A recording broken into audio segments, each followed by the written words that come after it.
জুবিন গাৰ্গ আছিল এজন কিংবদন্তি অসমীয়া।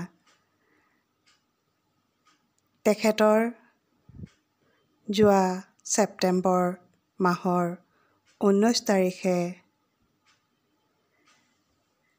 অভাৱনীয়ভাৱে মৃত্যু ঘটাত আমি সকলো অসমীয়া তথা ভাৰতবৰ্ষ বিশ্ববাসী ম্ৰিয়মান হৈ পৰিছোঁ। তেখেতৰে এটা কবিতা পাঠ কৰিবলৈ লৈছোঁ।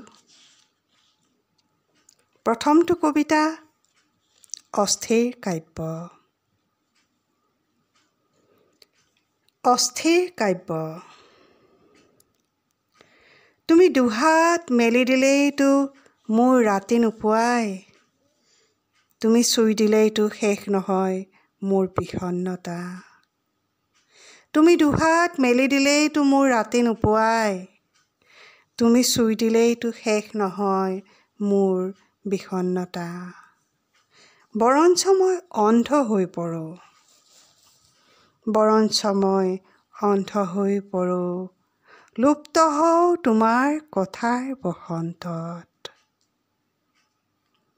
যদি পাৰা লিখি দিয়া মোৰ অভিধানত পোহৰ, সীমাহীন পোহৰ, যাতে মই সঁচাকৈয়ে অন্ধ হ'ব পাৰোঁ।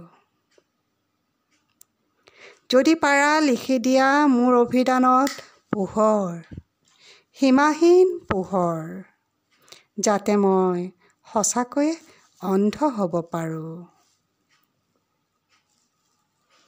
তেখেতৰ আন এটি কবিতা নিদ্ৰাহীন।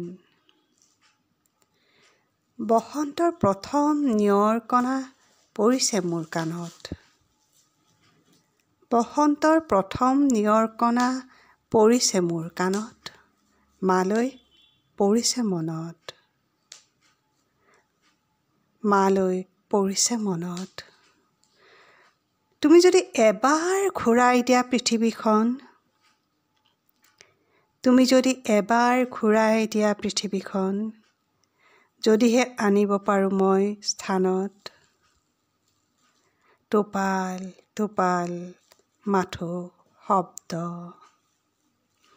মোৰ চেতনাৰ অব্যক্ত বেদনাৰ তুমি নিদ্ৰাৰ নিদ্ৰাহীন অভিমান। মোৰ চেতনাৰ অব্যক্ত বেদনাৰ তুমি নিদ্ৰাৰ নিদ্ৰাহীন অভিমান। ধন্যবাদ।